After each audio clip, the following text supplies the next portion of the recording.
Welcome back, everyone. We can celebrate a little bit today. I don't know the exciting things, but we got two screens working at the same time. Um, this one's not working how it should, but it's on the app. So if it gets blurred out, sort of let me know one way or another, because I may not, that app doesn't work perfectly, but at least hopefully it'll give you a good view. Those on this side can watch the screen. We'll see how we go. So where we're at in our progress to date, so we're getting closer to our exam. I don't know, I paid for the update to this so I could have the color, and then they said I didn't, so I got to work with them anyway. So today we're going to focus on lesson 5's sort of lecture. Primarily it's foiling or multiplying out two binomials and then factoring. So it's really a skills-based day on how to factor, how to do those things, how to use the quadratic formula. And then 6 is using all the things we go through today to actually solve some problems. Okay, so we'll usually Mondays are just for sort of a work day, but it will also include a review of, or we'll talk about lesson 6, which is going to be an application of everything we do today. And then that gives us next Wednesday as well to have sort of a work day or go through whatever we need. The following Monday, we're down here for reviewing for the midterm, and then we'll have our midterm exam. There is a version of the midterm that is in the online homework system. I have to check with the coordinator to see if there's a paper version of that, how they do the exams in this course. Other courses, so usually they use the one that's online for the online classes. But anyway, we'll figure that out. I'll let you know next week what I find out. Any questions or concerns as we go forward? Okay, and you should be able to, on the past lessons, what I've been doing is moving them to October 20th as far as the deadlines or due dates so that you can still access them, get into them. If you hit 70%, you'll get the full points. So sometimes there's more problems, but I want you to be able to practice as much as possible. But basically, as long as you get 70% of the points, you're good to go. So, let's see, where do I want to start? Let's start with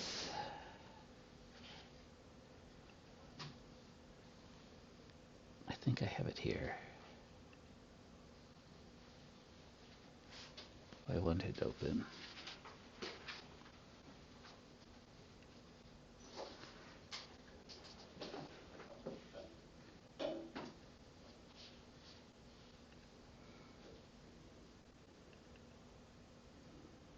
Okay, there we go.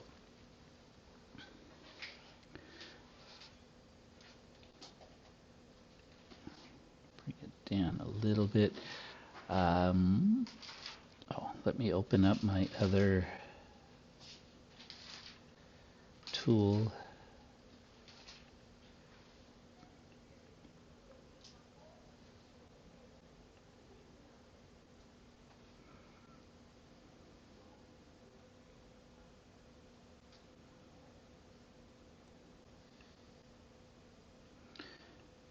Okay.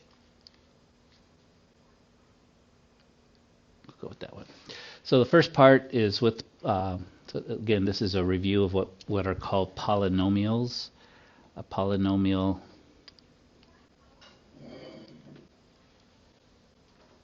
get my pencil working. Here's some examples of polynomials. So what makes something a polynomial is there's a single variable, usually x, but we could use t or p, so sometimes they use other letters to represent the variable. There are exponents on the variable part. The exponents have to be integer values and not non-negative integer values, so 1, 2, 3, 4, 5, 6, and so forth. And the thing that each polynomial has is something called a degree. So a few of the first homeworks is asking you to figure out the degree. what a degree of a polynomial is the largest exponent. So this has a degree of 3, this one has a degree of 5, and this one has a degree of 3.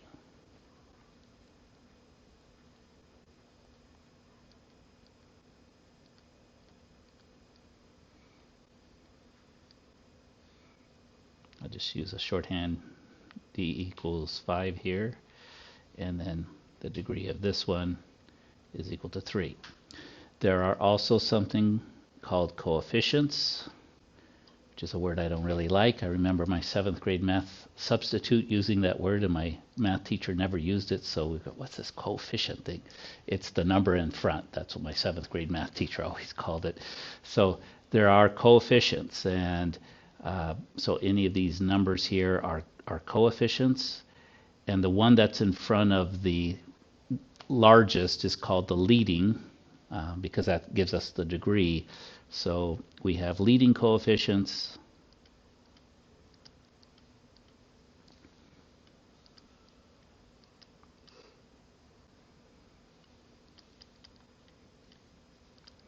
and we have non-leading coefficients. The 3 is a constant, but you could also call it, I guess you could say it's 3x to the 0 power, but 3 you could either call a constant or a coefficient. It's kind of both. It's a constant because there's no variable part to it, and then the 2 is just a coefficient of the x squared term. Okay, so a few of the homeworks where you're just given some and then you're asked what's the degree, so forth. There's one little complication. If we had something that was factored,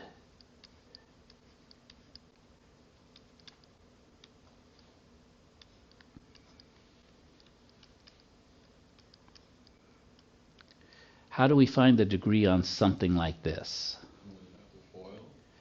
You could, but you wouldn't need to. Yeah, the biggest one is 4. The biggest one is 4, but if you FOILed it out, what would be the biggest one? 4 to the 4. Well, this, you'd get an x to the 4th here, right? But you've got an x to the 3rd, which you're also going to multiply. This one will give us the biggest term, will be x squared. So thinking of that, again, without having to go through the whole FOILing out, we would get something with an x squared times something with an x to the 3rd times something with an x to the 4th. Just looking at the biggest ones, right? And if we multiplied all those together, what do we end up getting? X to the 9th. You're faster at adding than I am. I was a little slow there.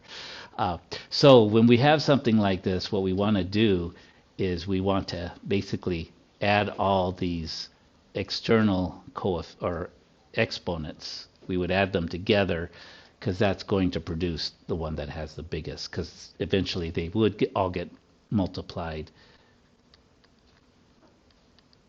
So we would say it has a degree of 9.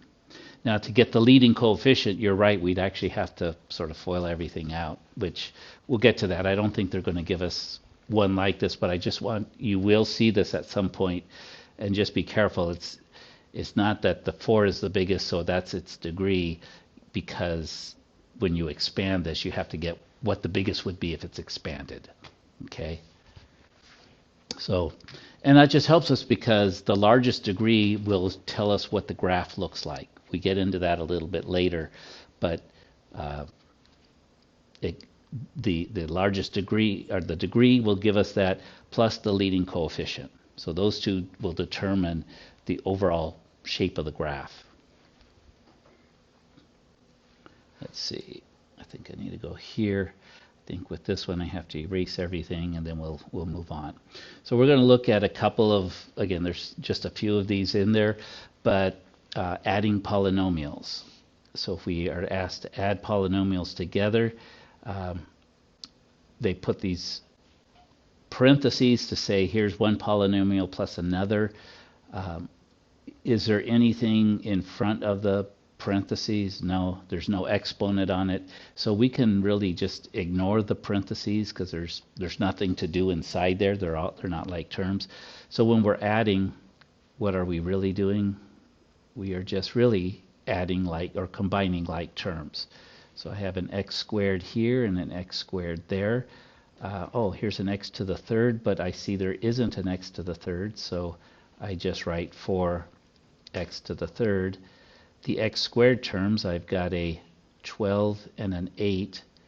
What do I do with those? Add them together.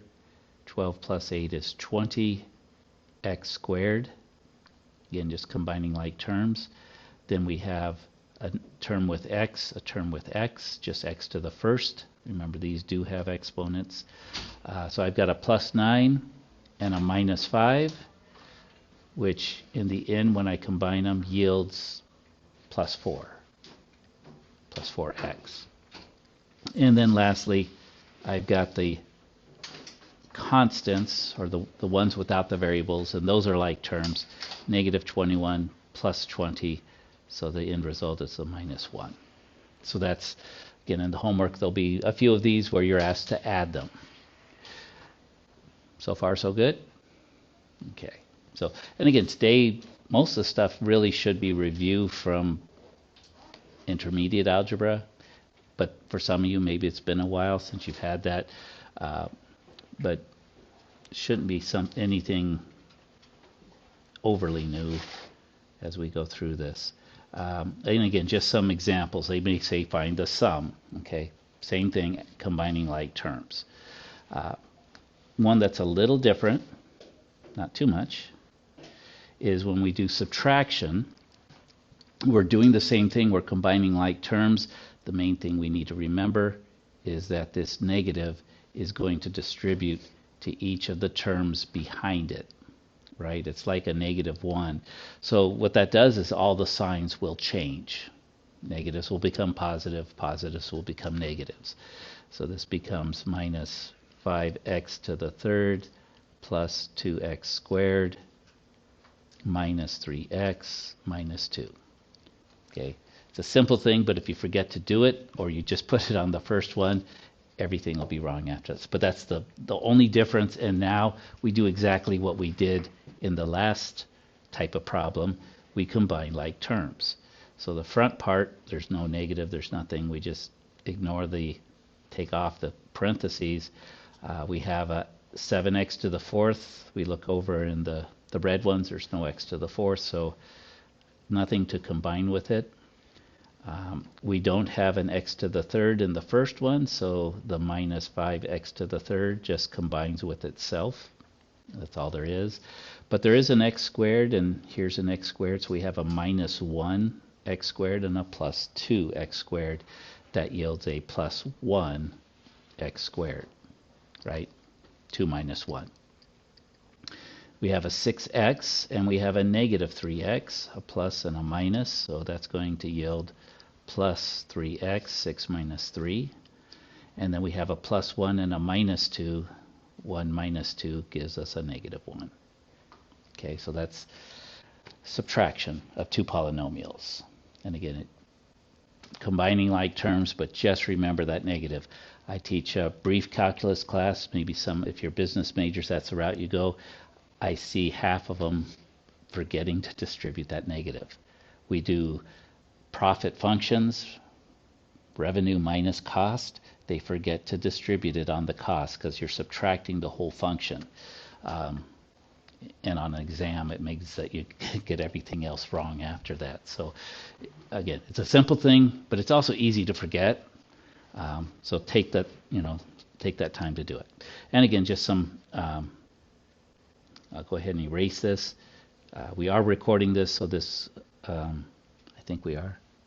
Let me just make sure. Yes, time is moving, so yes, we are. We're recording. So a couple examples of doing it. The other thing we're going to need to do is find the product. So that means multiply the two. You could think of FOIL, but there's this one. There's one more. I think. Let's see. Do they have one? There's kind of. We'll go through several of these.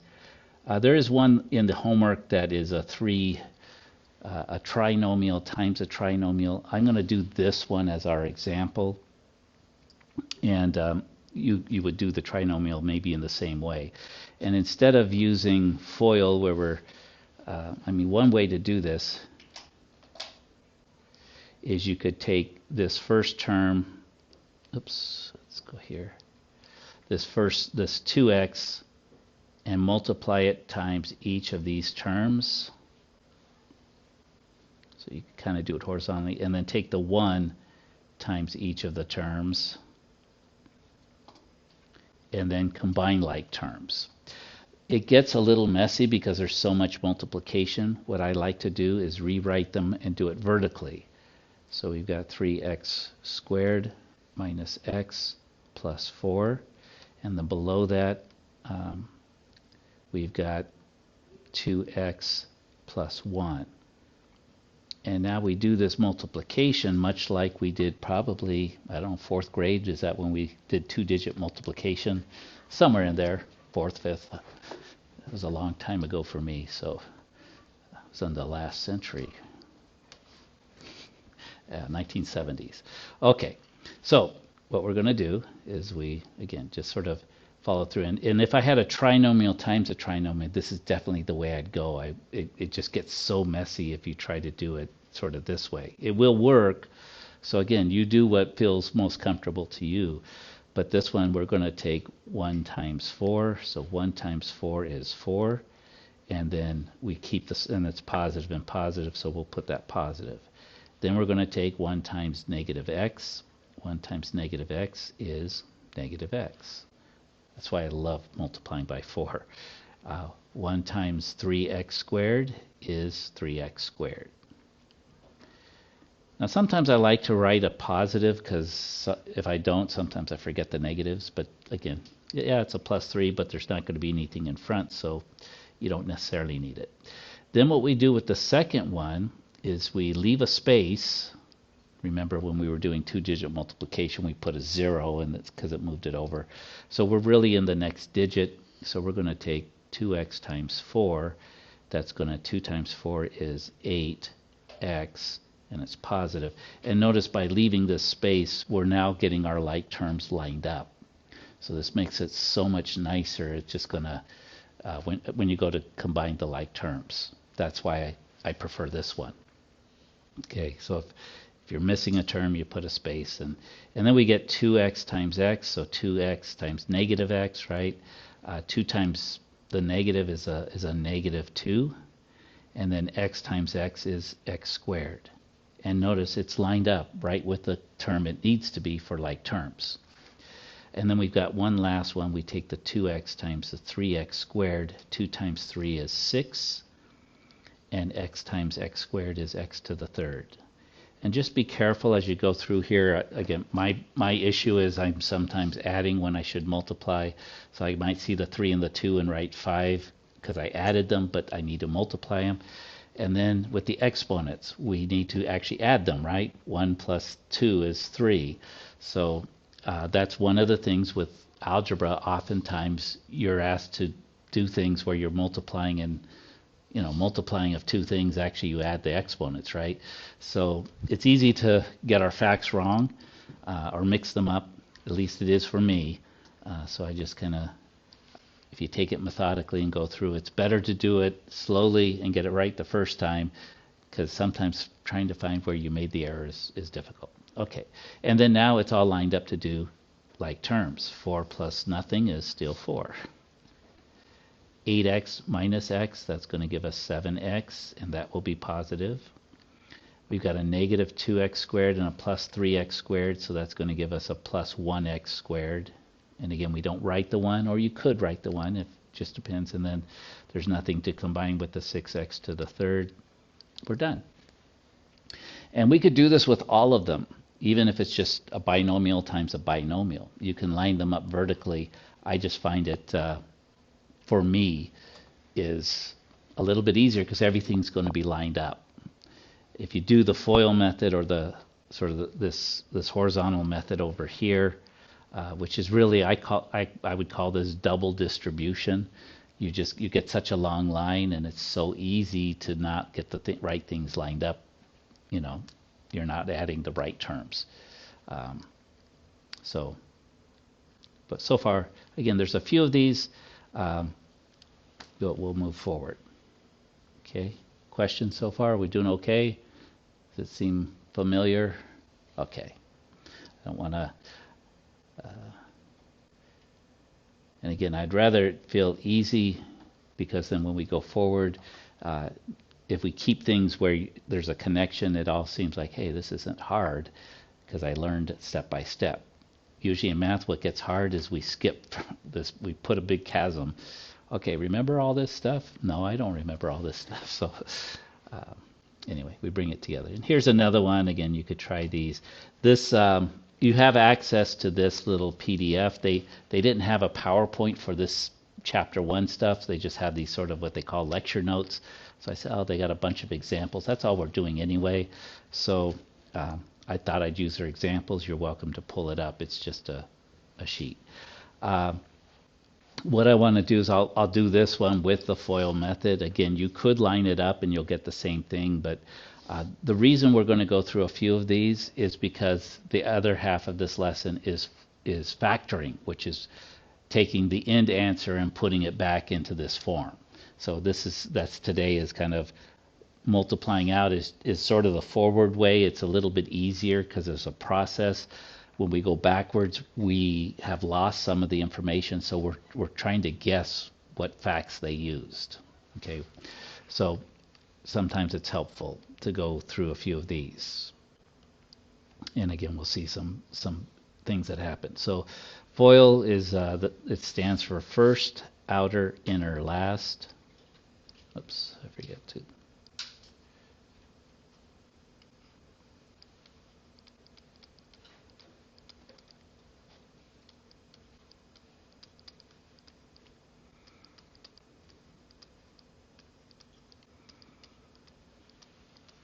And so we can see when we have these two terms times two terms, the first two we multiply, so 2x times 3x gives us 6x squared. So that's the first. If we go for the outer, that would be 2x times 3, so the one's in the outside position, so 2x times 3 is going to give us plus 6x to the first. Then we do the inner two, so that's negative 10 times 3x. That gives us negative 30x. And then the last two terms, so that's 10 times 3, which gives us negative 30. And again, we could have, just to show you, you could have set it up this way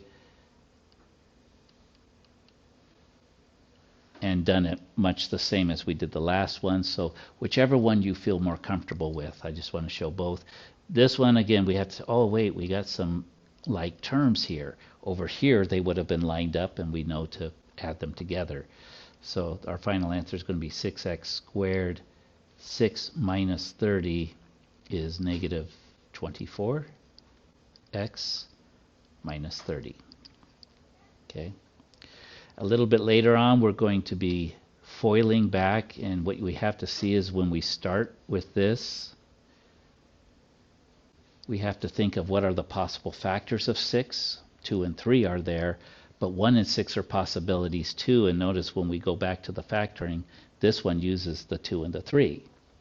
But when we're just given the answer, and we have to go backwards, we don't know if we use 1 times 6 or 2 times 3, so some of it is guessing.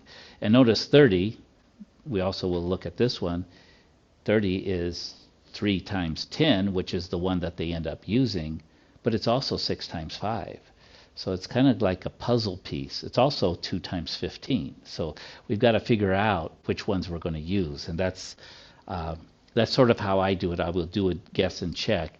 And the key to all this factoring stuff we're going to do is right here in the middle.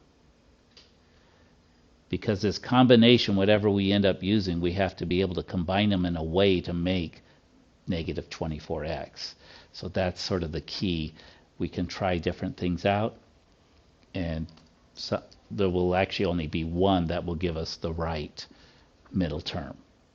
Okay, so part of the way I teach factoring is to do, I just call it reverse FOIL. So we're going to be going backwards. So we'll do a few more of these just to kind of see the pattern that develops.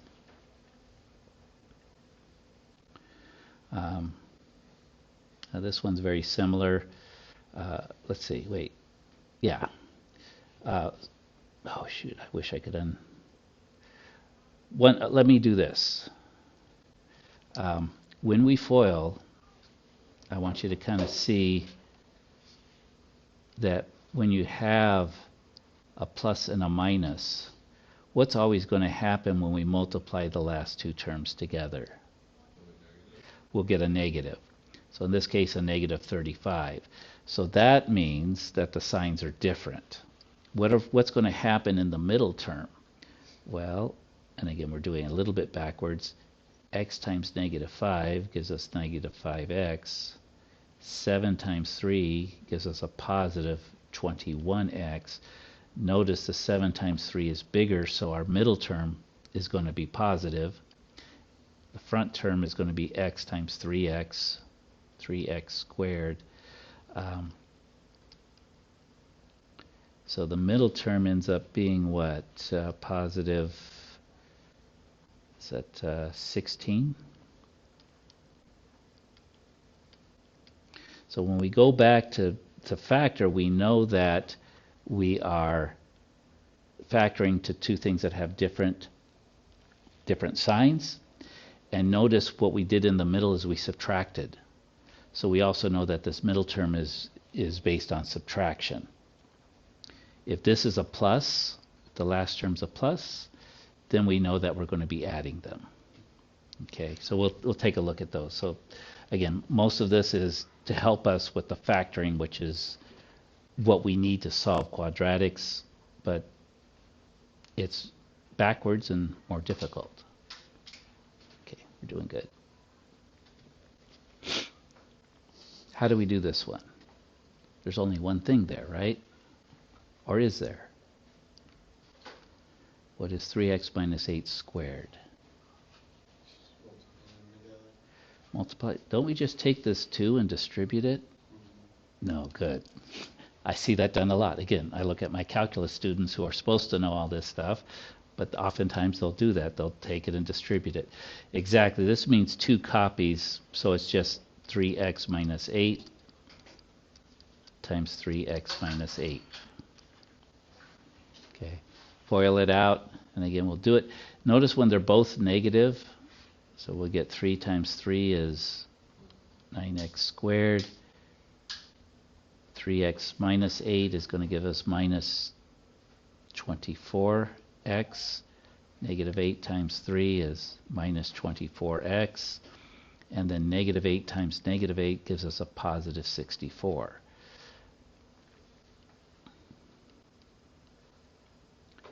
Negative 48x plus 64. So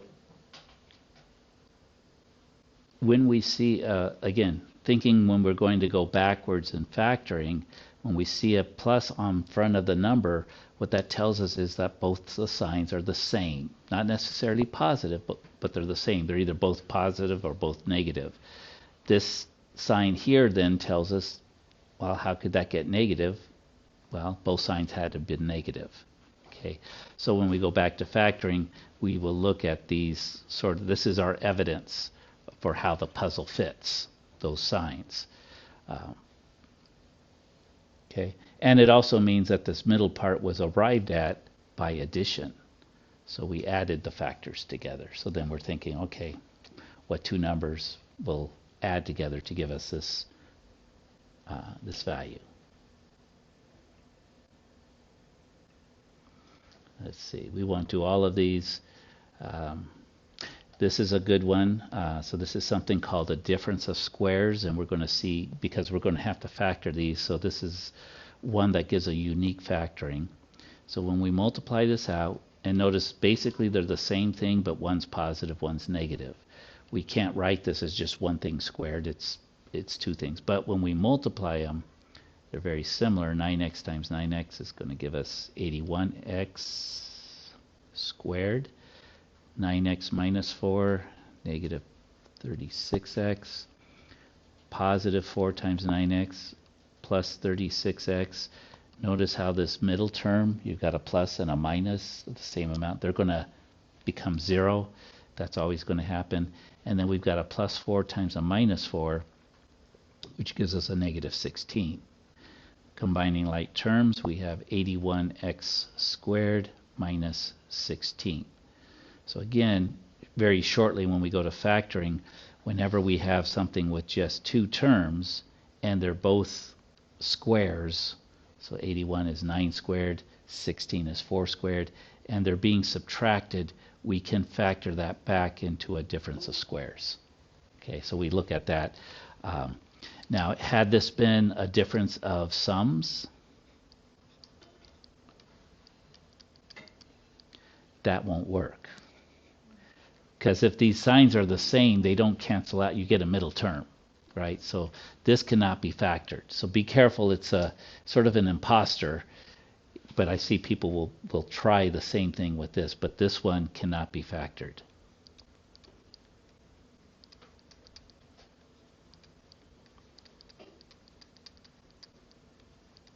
And again, I'm trying to, you might not see them in this class because they're, but there's times when you will, maybe down the road.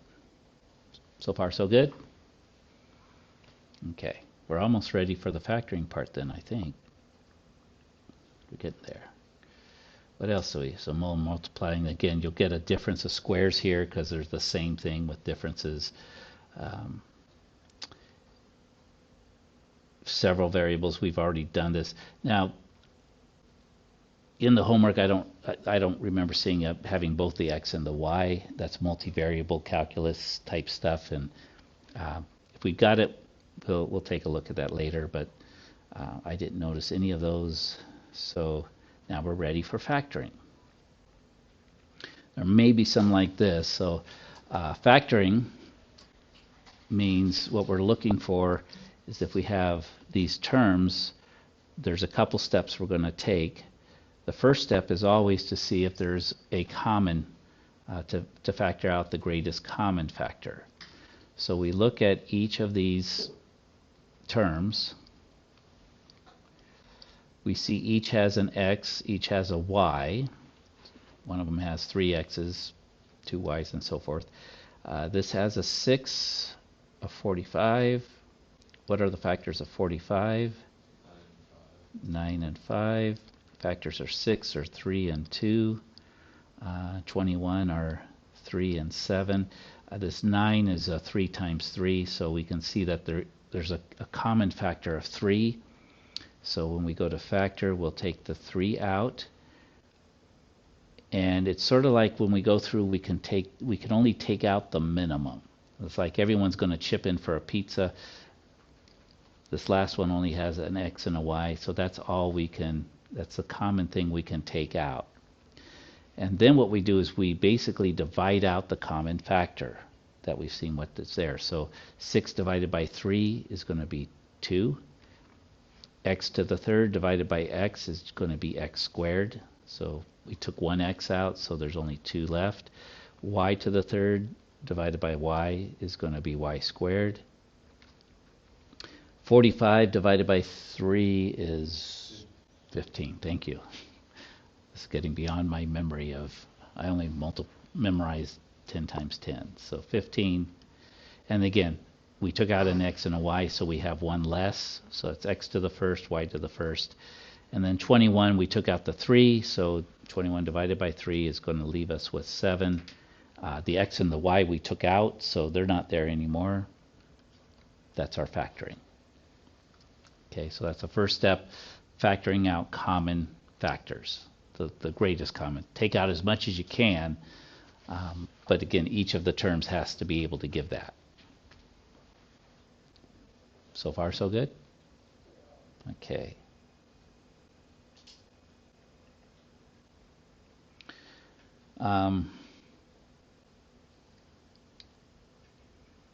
Let's give this one a try. It's a little different. So we notice that there's just 2 terms, 2 things being added. So when I say a term, it's things that are added. Things that are multiplied are called factors. So the factors got b squared minus a, b squared minus a. Now this one sometimes is a little difficult to see, but we can take that b squared minus a, we can factor that out. It's a, think of it as one thing. If we factor that out, what's left behind? X plus 6. So notice we end up with two binomials.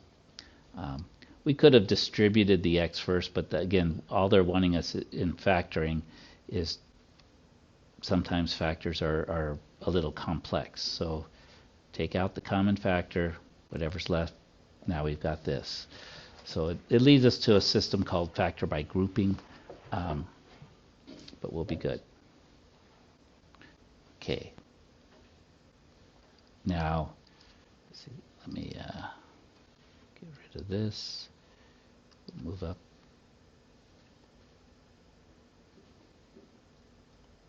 A couple of trinomials. So the first step, factoring with something that has a coefficient of 1.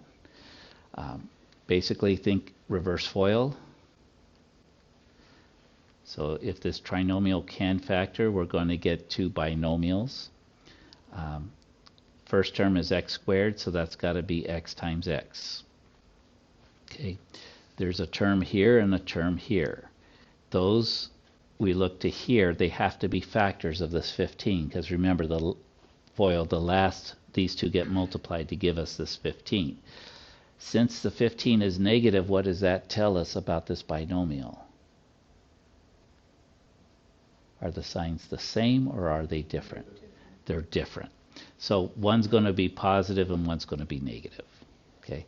The other thing it tells us is that this plus 2, it was arrived at by subtraction. So now that makes it easier. I'm thinking, what are the factors of 15? Two numbers that multiply to 15. Well, it's just 1 times 15, 3 times 5. And when we subtract the 2, we have to end up with, subtract the numbers, we have to end up with 2. Well, 1 minus 15 is 14. 3 minus 5 is 2. Oh, it must be 3 times 5. Okay. Now the thing is where does the 3 go and where does the 5 go? Since the middle term is positive, the bigger term, the bigger number, has to go with the plus. The smaller number would go with the minus. Okay, so you see how you could just guess and check and then FOIL it out and, oh, that didn't work, let me try something else. And that's a good learning process, but it's also, if we can look back at the evidence, we can save ourselves some time. Okay. What I suggest doing, if you're confident, okay, you could move forward, but go ahead and FOIL it out. This is x squared minus 3x plus 5x, and then we get a negative 15. When we add these, we get x squared plus 2x minus 15. That worked. This is the correct answer. But be careful. I've seen students who do the check and they enter that as the answer, but we want to enter the factor version. You maybe do the FOIL in your head just to check it, but it's always good to check it. See if you're off by a negative or something. Okay, so far so good? Okay, we'll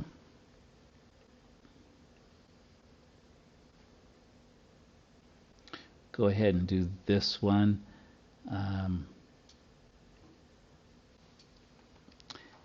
And just kind of talking about the difference, because now this is a positive sign. So if it's a positive, what does that mean about the signs? They're the same. Good. They're either both negative or both positive. Since the in the middle is negative, what does that tell us? Both are negative. But it also, this plus means that the middle number was arrived at by addition. It's going to be adding two negative numbers, but we added them together. So when we look at these factors, 6 could be 1 times 6 or 2 times 3. But if we add them together, 6 plus 1 is 7, but 2 plus 3 is 5. What are the ones we need to use? 1 and 6. Because it's negative, does the 1 go first? It actually won't matter because they're both negative. We could put the 7 first and the 1, or we could do it the other way. That's what's nice when the signs are the same. You could do them in either order. And this will work out, right? Wait, Wait, isn't it 6? It's 6 and 1. See, that's why you got to be careful. I was seeing my 7 as a result, but no, it's 1 and 6 are the factors. Thank you. That's why you got to keep on track, because I don't always do. Okay, so yes, 6 and 1. So 6 and 1 are the factors that we use here, and then we get our negative 6 times negative 1 does give us a plus 6. We get a x squared at the front. We get a negative 1x, a negative 6x. These combine into being negative 7x. That's where the 7 comes from, but kind of different. Okay, this is a check. Means that this worked. Okay, so far, so good? Okay, and again, the homework, that's basically all you're going to be doing is doing a lot of factoring. Okay, so we'll look at these techniques. We just got a few more factoring techniques that we'll share with you, and then you'll be good to start working on it. And we're going to stop there for today, and because 6 is basically using the factoring to solve problems. So we'll do that next Monday. Now they do factoring by grouping. I'm going to show you. I've never been very good at factoring by grouping. It was always a hard thing for me to think of and do. So I'm going to show you how I do it. I sort of do factoring by guess and check. Okay. So, and it'll work out as long as this first factor, this first number, this leading coefficient, doesn't have too many different factors. What are the factors of 5? 5 and 1, and that's it. So if there's another set, then sometimes this is a little bit hard to do by guess and check. But what it tells me is that when I'm going to factor, I've got x times 5x. Now notice that since when I multiply these together, I get my 5x squared. But now I've got to be careful, because it does matter what number I put here is going to get multiplied by 5. The number I get here is going to get multiplied by 1. So I've got a little different things. Now, for these last two numbers, they have to be factors of 6. So they're going to be either 1 and 6 or 2 and 3. Right? Those are the only two factors I can use. And this is where it gets to be a little bit of guess and check. The thing is since it's negative, what do I know about my signs? Right, and I'm not sure which one goes where, because whatever I put here is going to get multiplied by 5. The other one's going to get multiplied by 1. But the middle term is positive, so what does that mean? The negative means that we're going to be subtracting. This plus means that when we do the subtraction, that whatever was positive, that there's more positive stuff than negative stuff. That's what it means. So I'm going to say whatever I multiply by 5 will probably be bigger, right? So I'm going to put a plus here and a minus there.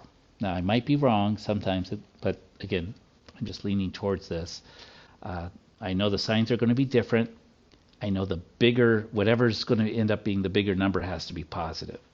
So now I've got these numbers 2 and 3 and 1 and 6, and I've got to place them in a way that whatever I multiply by 5 and then subtract this from it, that we end up with 7. So all I know to do is kind of try a few things. What if I put 2 here and 3 here? What do I get? I'm going to get 10. 2 times 5 is 10. And then I'm going to subtract off 3. What is 10 minus 3? 7. I hit it on the first try. I didn't mean to do that. I was trying to do it wrong. But sometimes we just do it the right way. But let me just show you what it looks like to do it the wrong way. Because sometimes, again, it was really just a guess. I could have put them in the other order.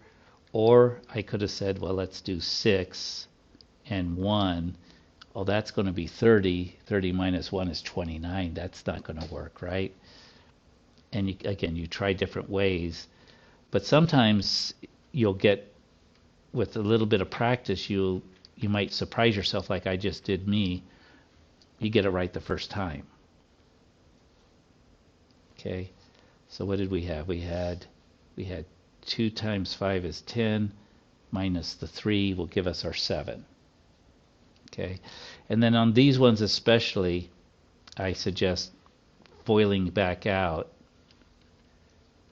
right, x times 5x, x times negative 3, so you get negative 3x, 2 times 5x gives us a positive 10x, 2 times 3 gives us a negative 6. So we just verified that we got back to what we started with, plus 7x minus 6. Yeah, that's the same thing, it checks, so we know we have the right factoring. Now with grouping, you kind of split that middle term into maybe 3x. You have to kind of split it off. To me, that was always harder than trying this guess and check thing. Because guess and check, you just figure how many factors of the first term, how many factors of the last term, and then I treat it as a puzzle. But as I see the evidence I have in these signs, sometimes I can get there pretty quick. We okay with that? Okay.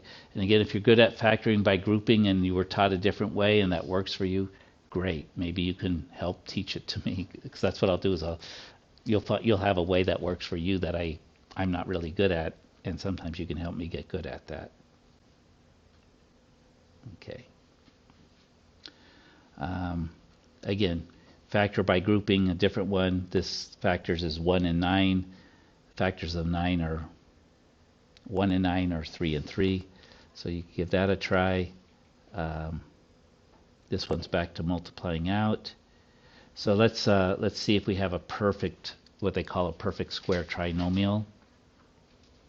Again, we could also do a guess and check, but if we just sort of notice, oh, this is a squared number, it's 5 times 5. Oh, this is 2 times 2. And notice the middle part is 2 5s plus 2 10. Well, it's 5 times 4, right? So that's always going to happen. So that means we must have had 5x. We can always just try it, and 5x. And then 4 is 2 times 2. This is a plus, means the signs are the same. This means they have to both be positive. Let's see if this works. 5 times 5 is going to give us 25x squared. 5x times 2. Oh, that's right. I forgot there's a national warning. So if you've got a cell phone, it's all going to go off. It doesn't mean it's the end of the world, but it does mean the world is, yeah, testing something, and they, yeah, that's right. And depending on your carrier, it might be doing this for the next 10 minutes. I don't know. So it's a test. It's a test. So it like was, emergency system yeah. test. If it was some natural disaster that was coming our way, it would let us know. But Yeah. but They're testing the emergency Yeah. system. They do that every so often to make sure that it's working. Yes. In case it's needed. So. but sometimes I've had when there's dust storms, bad dust storms, those will go off, Yeah, and I've had one of those. maybe we all would want to go home, but at least we know it's a test, this one. So okay. 5x times 2, 10x, 2x times 5, another 10x, and then 2 times 2 is 4. So we see it works out. Okay.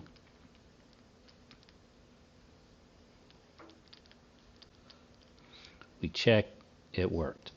So sometimes it's, again, we just recognize there's a squared term in the front, a squared term in the back, and this middle part is 2 times the first one, which ends up happening.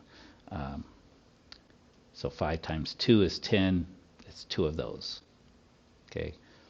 So, and then we could also say, it's 5x plus 2 squared, which is the example they gave us before. So again, a lot of times you'll get good at, if you struggle at factoring, what will help you get better is to do more multiplication, because that's forward. But not just to get the answer and be done, but then to look at your answer and how you got it, because that middle step is what's missing when you go to factor, right? They don't give you that. But if you look at, you see how it happened, then when you go to factor, see, I told you. And I've got mine on silent, and it's still, Yeah, I know. Oh, same, I put my phone on Yeah. silent during. Because if it was an emergency, they want you to know. Okay. That was T-Mobile. Anyone else with T-Mobile? No? Okay. So, yeah. Yours is going to go off in just a minute. So, anyway. Okay. We doing good? We're almost done.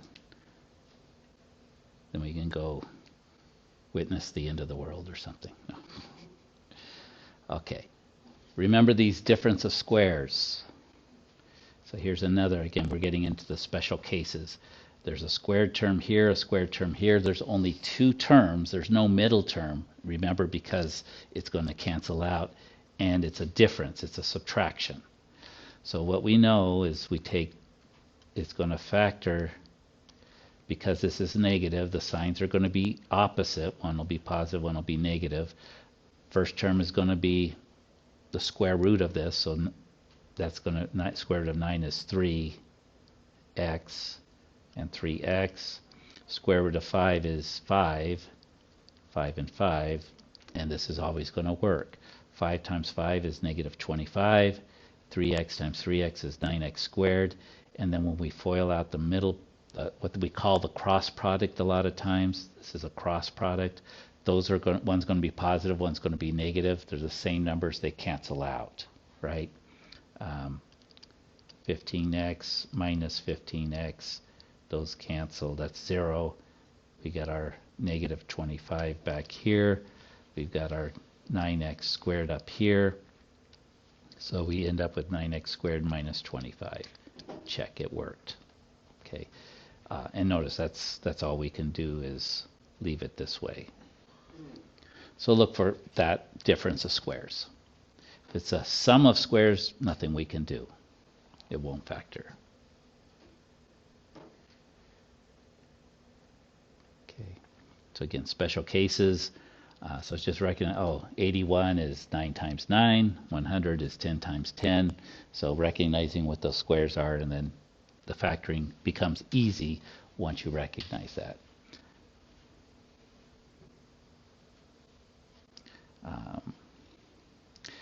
There is a formula for cubes. I didn't see it in the homework, so I'm going to skip over it. If it is in the homework, we can go to it, but it's really just, there's a formula for doing it, but I think in this class we don't use them. So we'll skip over that. But we do something called, so let me that was the end of that. We're going to do,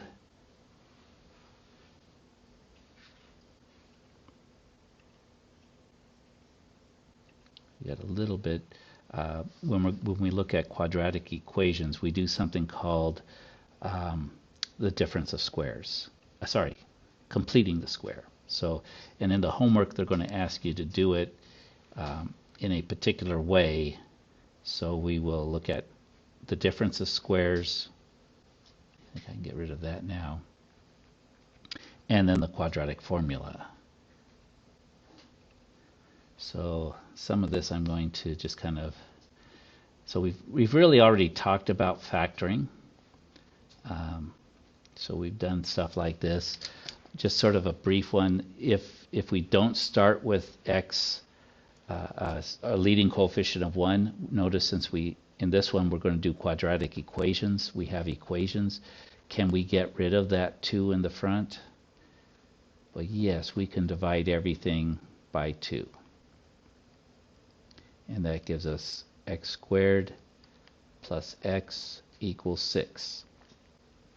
And then as we move towards quadratic equations, because we want to solve them, we're going to get everything on one side and 0 on the other. So we always want it equal to 0.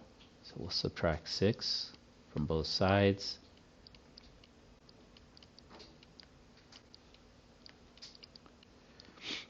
Then, now we can do our factoring. Okay, so coefficient of 1 in the front means we have x times x.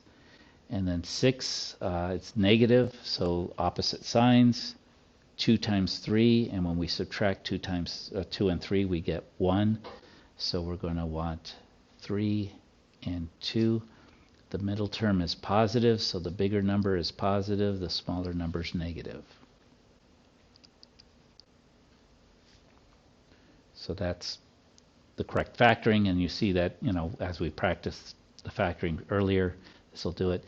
Then what we've got is if we have two numbers, say a times b, if they're equal to 0, then either a is 0, because 0 times b equals 0, or if b is 0, 0 times, or a times 0 equals 0. So if two numbers multiply to give us 0, one of them has to be 0.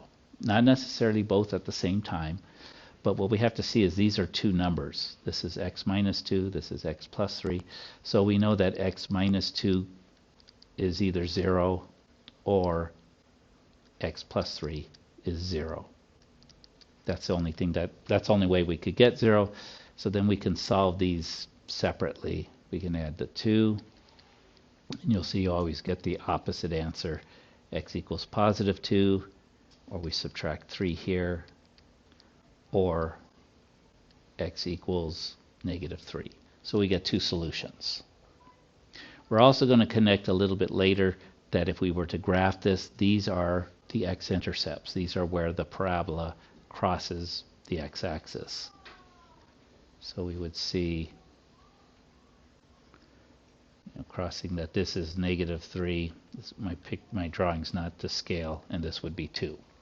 Okay, so that's where they cross the x-axis. So that's a connection with the graph. You could solve it graphically as well. Okay, here's another one. We could factor and solve. Again, we went through the factoring part. So all we're adding, since it's a difference of squares, right, it's going to factor into x plus 5, square root of 25, x minus 5, and so either x equals negative 5 or x equals positive 5. So you'll get some practice with those. So the factoring, and then now we've got them as quadratic equations. We're doing okay so far? Questions? I don't want to go too fast, but I also don't want... You all seem to be getting this pretty good, right? Okay. That's a pretty good read. Here's this one factor by grouping. Again, we did it. It's just kind of guess and check. So a little bit more complication, but once you have it factored, then you'll be able to get your two answers. Okay. This one, factor by, what we have to do is get the greatest common factor out first.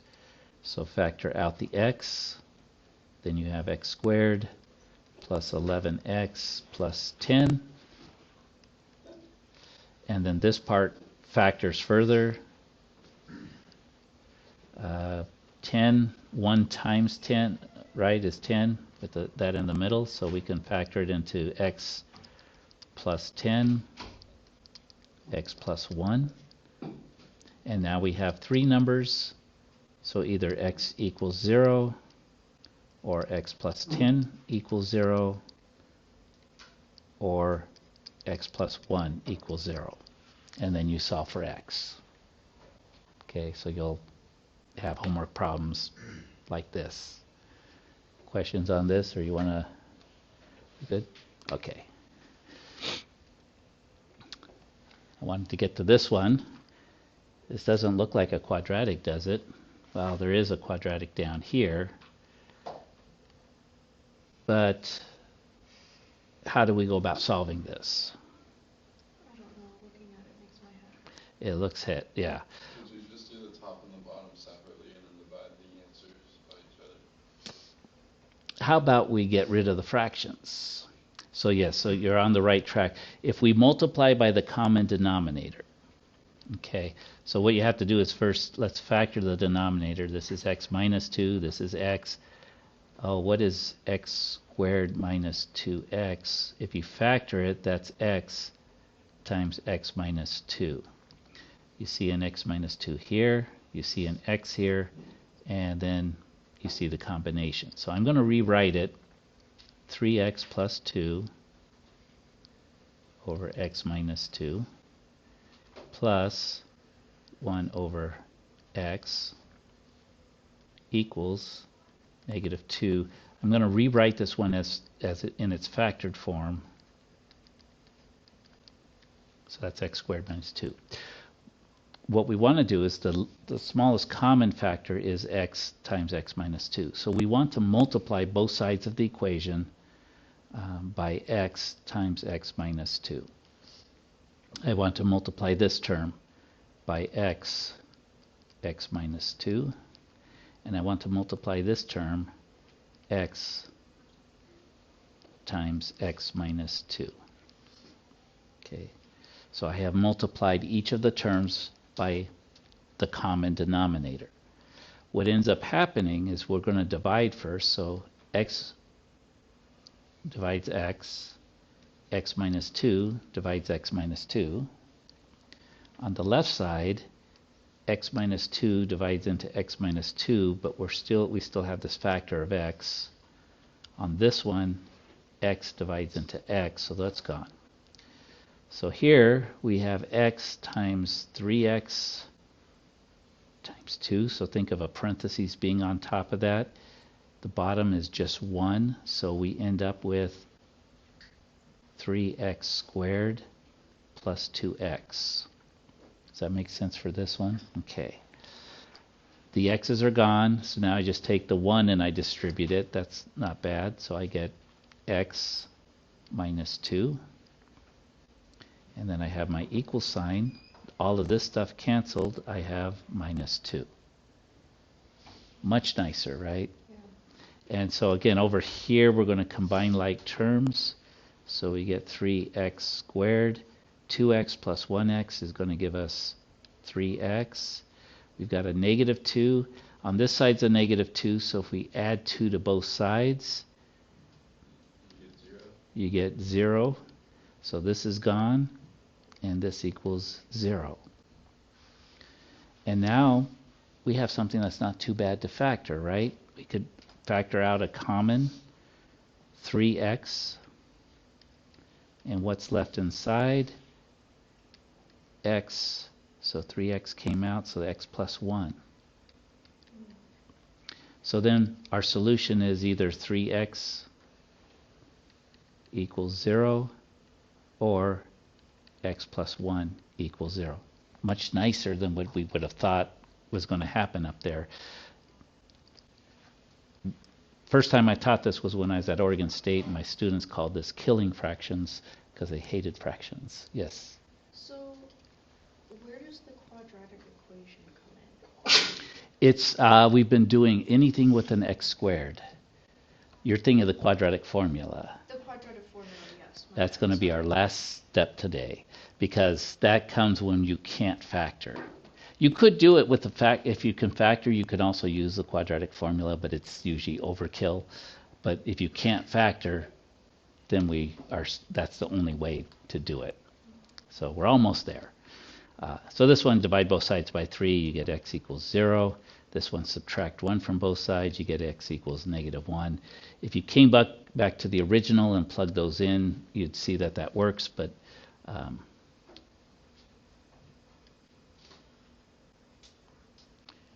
you'll also see that 1 over x, if you plug in 0 here, it's undefined, so sometimes with rational functions, we've got to check our solutions to make sure that we can use them.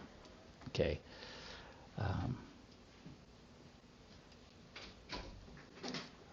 Okay. Some other properties, what we'll do is we'll just go to one that works. If you can get just x squared equals a number, the other way you can solve it is you could just take the square root of both sides. So we take the square root of both sides. But when we do that, because when you square a number, what happens if you square a negative number? Negative times a negative is positive. You square a positive number, positive times positive is also positive. So when you plug in x here and you square it, it could have been negative or it could have been positive. So the idea is when you take a square root, what you end up with is you get two answers, both the positive and negative, of the square root of 24.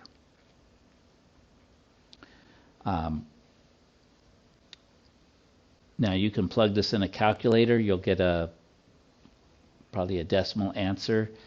The other thing is, yeah, we'll just do that. I'm not sure if this one.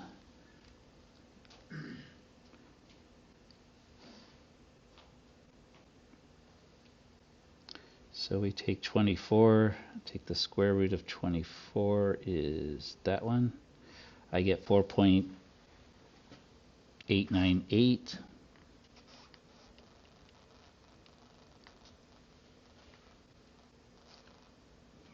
Actually, I'll round that to 3 decimal places, 899. Depends on what they want us to round it to.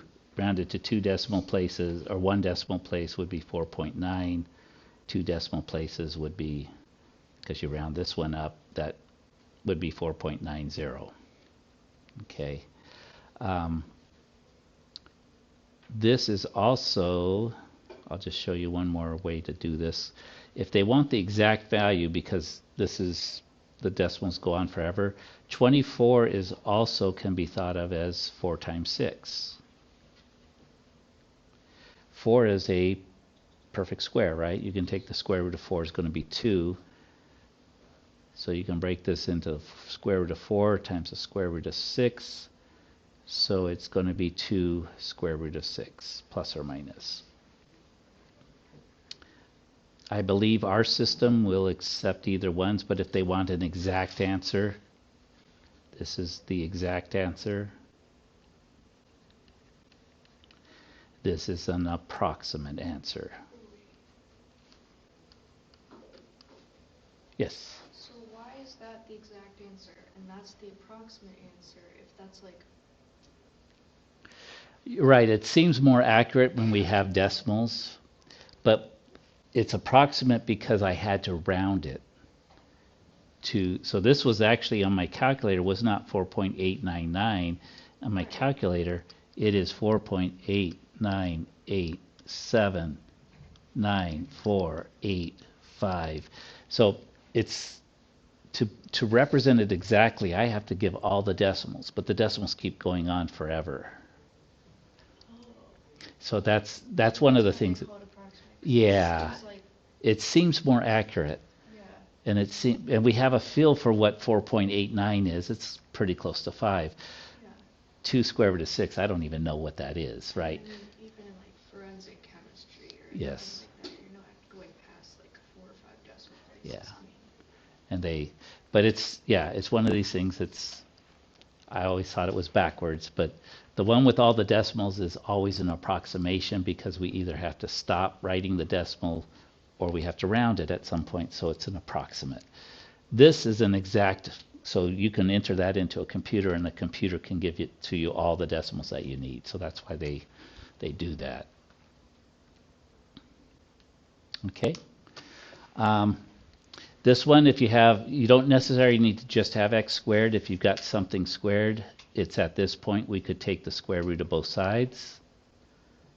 And then we get 2x plus 1, because square roots cancel out the squares, is equal to, just remember you get a plus or minus 3. So you've really got 2 equations. You've got 2x plus 1 equals positive 3. You got 2x plus 1 equals negative 3, and you're going to get your 2 answers. You finish solving for x, subtract 1 from both sides, 2x equals 2, divide by 2. So x equals 1 is one solution. This one we subtract 1 from both sides. We get 2x equals negative 4. Divide by 2. You get x equals negative 2 as a second solution. You could plug it back up here and you'd see in both cases that works. Okay, so that's using sort of the square root. This is the same thing. You would just divide by 3 first so that you isolate the part that's squared. X minus 4 squared equals, oops, that's 3, equals 5. Take the square root of both sides. And remember, you get a plus or minus, and then take it from there. Okay, so that's a technique, isolating a squared, and then take the square root of both sides. Here we go. Last step. Quadratic formula. Um, I could take 20 minutes and show you how it's derived, but in the end, we're just going to memorize this. That it took probably a couple hundred years for some people to figure this out, but this is the quadratic formula. It comes from starting with a quadratic equation where A, B, and C are the coefficients, so it's a general solution. Even if you can factor, it will work, but it specifically works where you can't factor. You plug in the coefficients into this formula, and then that's going to give you your x-intercepts. It'll give you the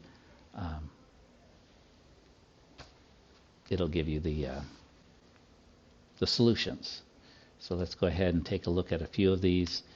What I like to do is every time I'm going to need to use the quadratic formula, first step is we need to get our equation equal to 0. Okay, so I'm going to add 4 to both sides.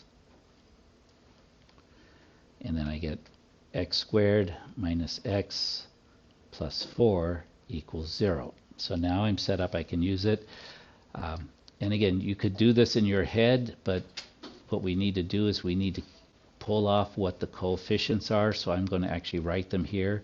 Coefficient in front of the x squared is 1. Coefficient in front of the b is -1.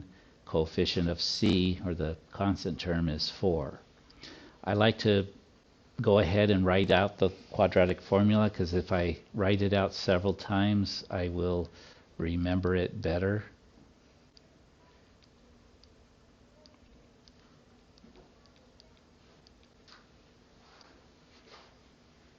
And maybe the first few times I look at my notes and but as I rewrite it, if I just look at my notes and plug it in, it's not as powerful as actually rewriting it.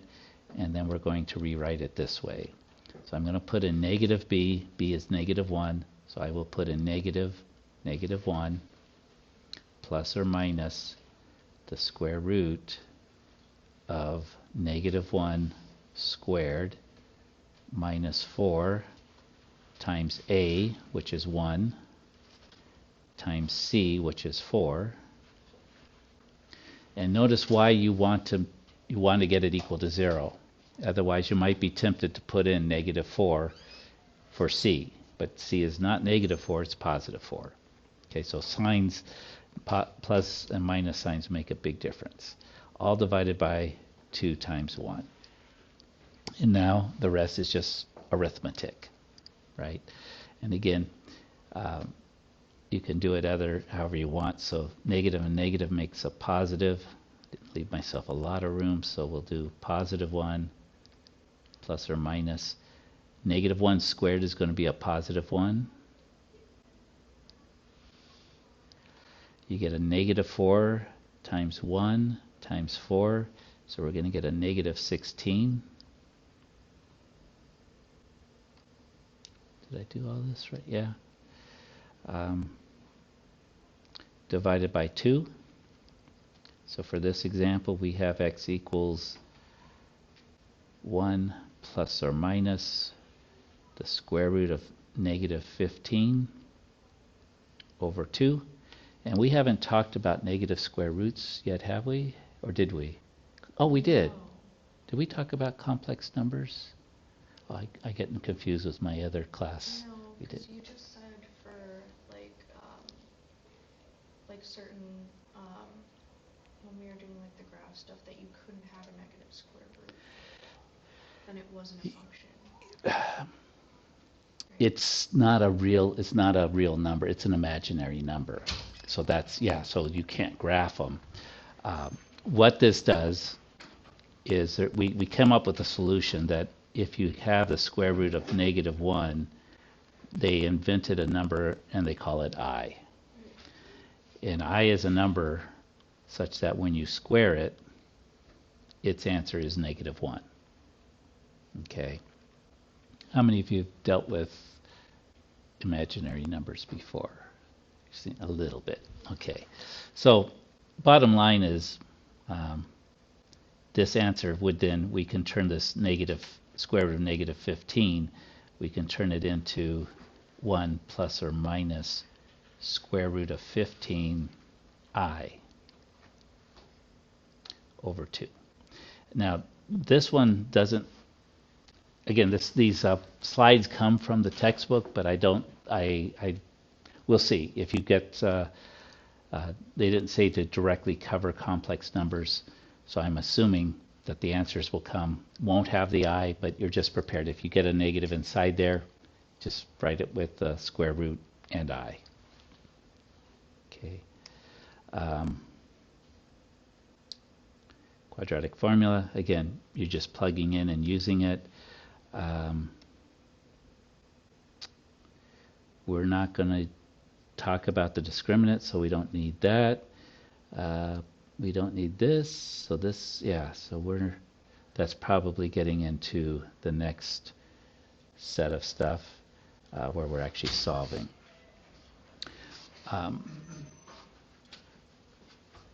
Let's do this. I'll let you get started, get you through the factoring. We did not discuss completing the square, which is something, there's like, I looked through the homework, there was maybe 3 questions on completing the square. What we'll do is, I want you to get some practice on multiplying and factoring first, and then so Monday we will start with completing the square, and then we'll look at lesson 6, which is applications of quadratics, and we'll use all these newfound skills in factoring. Sound good? Okay. So, we'll stop that here.